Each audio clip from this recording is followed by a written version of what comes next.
Hello दोस्तों, जय श्री कृष्णा। मैं रेशु आज आपके लिए एक नई कहानी लेकर आई हूँ। एक राजा था जो बहुत ही न्यायप्रिय, समझदार और प्रजा का ख्याल रखने वाला शासक था।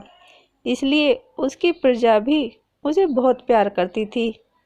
राजा को किसी बात की कोई कमी नहीं थी। उसके पास हर वह चीज़ थी जिससे वह सुखी रह सकता, लेकिन सिर्फ एक कमी थी, संतान सुख की। बस इस कारण की वजह से वह दुखी रहता था। अपने राजा को दुखी देखकर उससे प्यार करने वाली प्रजा भी राजा के लिए दुखी होती थी। राजा का भाग्य बहुत अच्छा था, इसलिए देर से ही सही उसे संतान प्राप्ति हुई और उसके घर में एक प्यारा सा राजकुमार ने जन्म लिया। पुत्र प्राप्ति की खुशी में राजा ने बहुत बड़ा जश्न मनाया, एक बड़ा उत्सव किया और प्रजा को भी खुश किया। काफ़ी लंबे समय के बाद पुत्र प्राप्ति होने की वजह से राजकुमार को ज़्यादा ही लाड़ प्यार से बड़ा किया जाने लगा। वह कहते हैं ना कि किसी भी बात की ज़्यादती अच्छी नहीं होती। ये कहावत सच हुई। राजकुमार जैसे जैसे बड़ा होता गया, वह बहुत जिद्दी और अहंकारी होता गया। उसे लगता कि वह राजकुमार है, इसलिए उसकी हर इच्छा पूरी होगी और हर कोई उसका आदेश गुलामों की तरह पालन करेगा। उसने प्रजा को और शासकों को अपनी मनमानी करते हुए बहुत परेशान किया। सभी राजकुमार से काफ़ी परेशान और दुखी रहने लगे। कई बार लोगों ने राजकुमार की शिकायत राजा से की। जब जब कोई राजकुमार की शिकायत लेकर जाता, राजा का सिर शर्म से झुक जाता। राजा इस परिस्थिति को बदलना चाहता था। राजा चाहता था कि उसका बेटा अच्छे काम करे, नेकी की राह पर चले। एक बार राजा ने बहुत बड़ी सभा बुलाई और उसमें अपने राज्य के तथा दूसरे राज्य के कई बुद्धिमान लोगों को बुलाया और उस सभा में इस विषय पर चर्चा की गई कि राजकुमार को सही रास्ते पर कैसे लाया जाए। कई बुद्धिमान सभासदों ने राजा को अलग अलग उपाय सुझाए, लेकिन राजा को किसी भी उपाय से संतुष्टि नहीं हुई। अंत में एक मंत्री ने राजा से कहा कि राजा जी, राजकुमार को सही रास्ते पर लाने के लिए एक साधारण जीवन जीने की आवश्यकता है। अगर आप चाहे तो उन्हें आपके राजगुरु के आश्रम में कुछ समय तक के लिए रहने के लिए भेज सकते हैं। मैंने सुना है वहाँ से जानवर भी इंसान होकर निकलते हैं। राजा को यह उपाय काफ़ी पसंद आया। राजा अगले दिन ही राजकुमार को लेकर अपने राजगुरु के आश्रम पहुंच गए। राजगुरु से अकेले में मिले और उनसे राजकुमार के बारे में सारी बात बताई। राजा की बात सुनने के बाद राजगुरु ने राजा को आश्वासन दिया कि अगली बार जब वो राजकुमार से मिलेंगे तो बहुत खुश होंगे। राजा राजकुमार को वहाँ पर छोड़कर अपने राज्य वापस लौट गए। उसी दिन से राजकुमार का आश्रम जीवन शुरू हो गया।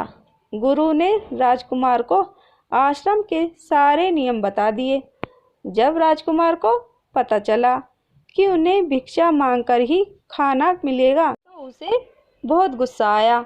वह गुरु और आश्रम में रहने वाले सभी शिष्यों को बुरा भला कहने लगा। जैसे जैसे समय बीतता गया, राजकुमार को तेज भूख लगने लगी, लेकिन अपनी अकड़ में राजकुमार ने भिक्षा नहीं मांगी।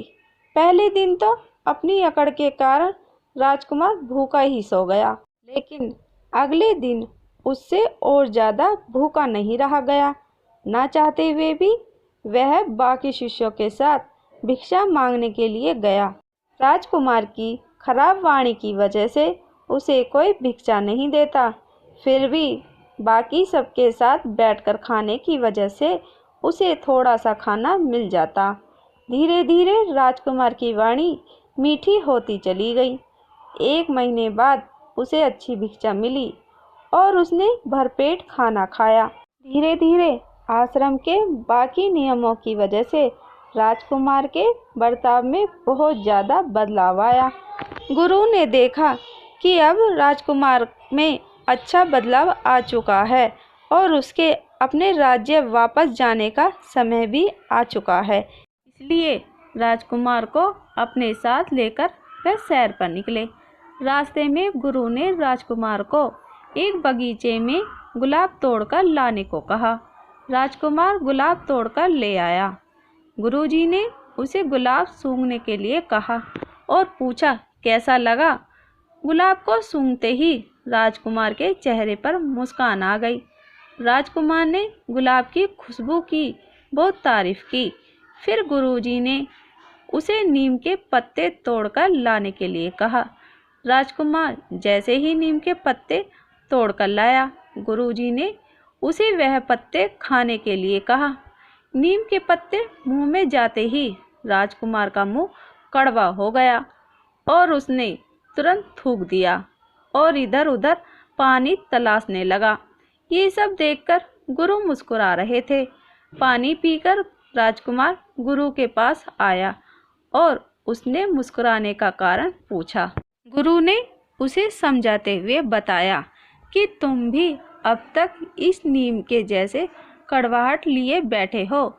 जिस तरह तुमने नीम को थूक दिया, वैसे ही अगर तुमने अपना व्यवहार, अपने गुण नहीं बदले तो सभी लोग तुम्हें अपने जीवन से निकाल फेंकेंगे, या फिर तुम इस गुलाब की तरह अपने अंदर अच्छे गुण लेकर आओ जो सबको अपने पास होने भर से ही खुशी देता है। गुरु की बातें अच्छी तरह समझने के बाद राजकुमार अपने राज्य वापस लौट गया। राजकुमार के व्यवहार और स्वभाव में आए परिवर्तन से न सिर्फ राजा बल्कि सभी मंत्री, सैनिक और प्रजा काफ़ी खुश थी। आगे चलकर राजकुमार काफ़ी न्यायप्रिय और अच्छा राजा बना। दोस्तों, इस कहानी की सबसे बड़ी सीख यही है कि अच्छे गुण जीवन में सबसे ज़्यादा महत्वपूर्ण हैं। जब आप में अच्छे गुण होते हैं तो लोग आपको हमेशा पसंद करते हैं और आप दूसरों का भला करते करते खुद भी प्रगति करते हैं। धन्यवाद। दोस्तों, आपको हमारी कहानी कैसी लगी हमें कमेंट करके ज़रूर बताइए। कहानी पसंद आई हो तो प्लीज़ लाइक और शेयर करना बिल्कुल भी ना भूलिए और इस तरह की कहानी सुनने के लिए हमारे चैनल को सब्सक्राइब कीजिएगा। कहानी सुनने के लिए आपका बहुत बहुत धन्यवाद।